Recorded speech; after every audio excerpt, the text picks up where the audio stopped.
I think it's advisable to stay where you are unless you feel moved. It's not easy. As someone who's moved 1 billion times since I got married, it's not easy.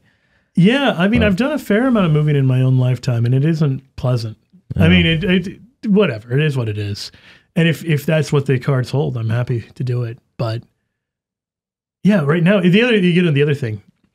It's way easier to write books when I'm not in the office because I'm an extrovert and I love everyone I work with. And so I need to be as far away from them as possible. Yeah. Like I just hide out at a Panera when I'm in Kansas City. And you're the opposite of Trent, who hated people coming to his door and knocking at it. I say hello to all of them and I like genuinely enjoy talking to all of them. You want to go to lunch you want to know with a them. secret about Trent's office that I'm not sure anybody knows? Oh, please. If you know Trent, text him. Just say, Matt and Joe were talking about you, and you really should just, look it up. Don't give him the timestamp.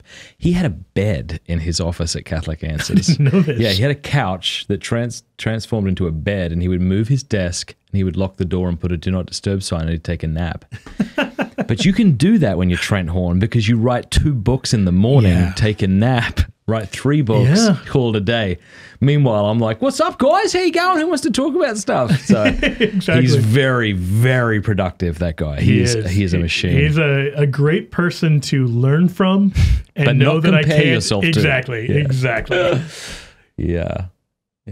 I'm hoping he's like a really bad dad or something. I'm just kidding. I know. You know what sucks is he's great. Yeah, exactly. That's the worst part. It's He's such a... Come on. He really is, though. Like, I'm not... It's why people don't like Superman as a character. Yeah, exactly.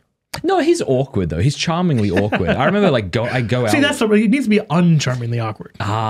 Well, maybe he's not charmingly awkward. He's charmingly awkward once you get to know him. But I remember going out, we'd be in San Diego, we'd go on a lunch break together, and he'd be like, well, the thing with the homosexual marriage. I'm like, God, stop saying it so friggin' loud. Okay.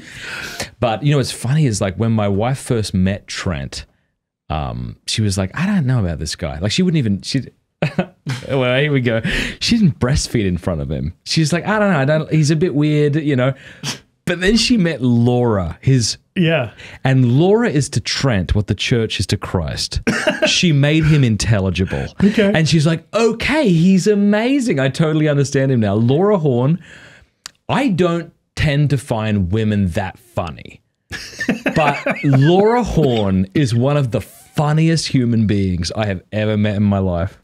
Do you know her? I have never met her. People text Laura, tell her, me and Joe are talking about a Rutner. Man, she's hilarious. Funny for a woman is I think what you said. No, I'm just kidding. I'm happy to say something that offensive, but I don't even mean that. She's funnier than like most men I know. That woman is hilarious. I'll tell you some stories once we're off air, but she is so funny. But yeah, when I saw Trent as a dad, I couldn't believe it. That man is so patient, so kind. He's so good. Yeah. I honestly think those skills, like what make him a good dad, are also the skills that make him a good apologist. Yeah. Because just look calm and yeah, totally. It's so easy to want to, like when someone's wrong on the internet, you want to just dive in there and be like, you idiot. Yeah. Well, that's a good point. But you should just really like love the other person. Blaise Pascal Love in him. the Pinces. Love him. I think it's 9 and 10. He talks about how to correct with advantage. And he says you have to first see the perspective they're looking at the issue from, because from that point of view, they're probably right. And then affirm the area they got right, and then show them the part that they're still missing. That's Trent. He does that so well. It's so good. And that's also how to be a good dad. Yeah. Like, oh, you thought this thing would make you happy, and it's really like, I can see why it's really frustrating to share your toys, or, you know, whatever. I assume there's other problems later on.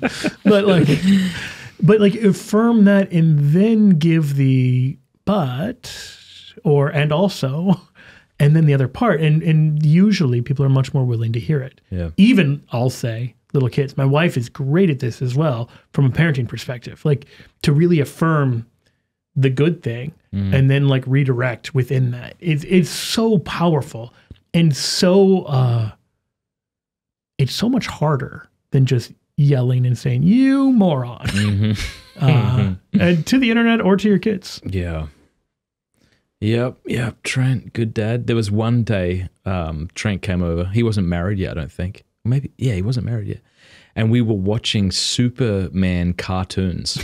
Okay. And we were like sitting on the carpet eating wings. And my wife walks past like, you boys want some juice?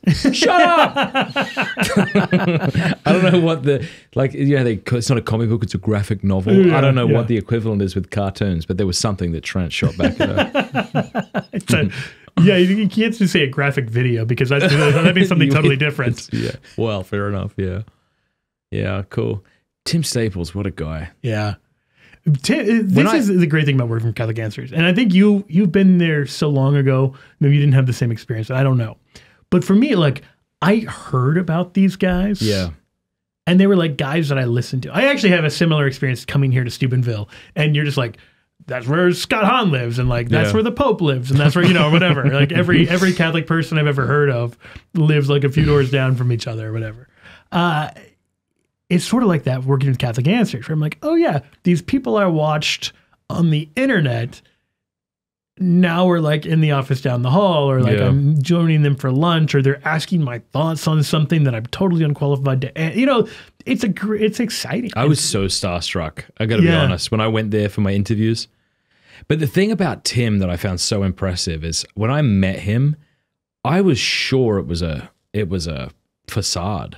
Yeah. I'm like, no one can be this energetic and joyful constantly. So totally. At some point, but never did. He was just always just so passionate, so energetic, and just a moral guy. And that's so refreshing because you hear about meeting your heroes and then getting disgruntled or whatever, or getting disappointed, disillusioned.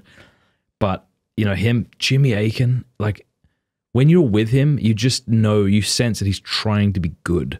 He's just such a good person. Yeah. Yeah. There's no like, oh, this person is secretly horrible, but we all just pretend they're good because like they produce good stuff. And Carlo Broussard. Oh my gosh. Carlo, I think, is better off the air in some way. In other words, like I liked the kind of public persona Carlo Broussard, but then you meet the guy and you're just like, oh, you're like you just said, like you're this way all the time, but even more like just a buoyancy. He's probably more natural in one-on-one relations where you can really see him shine. And as you've probably gotten from this conversation, I love like talking about normal things and then like inappropriately adding some like specifically Catholic theology, whatever. And he totally is the same way where he'll be like, oh yeah, Aquinas says blah, blah, blah. But in a way that just fits where he's not trying to impress you. He's not trying to like, he's just being a formed Catholic who's, into like powerlifting or whatever he's into. And, Hey, thanks so much for watching. Please be sure to like and subscribe and leave a comment below letting us know what you thought about the video.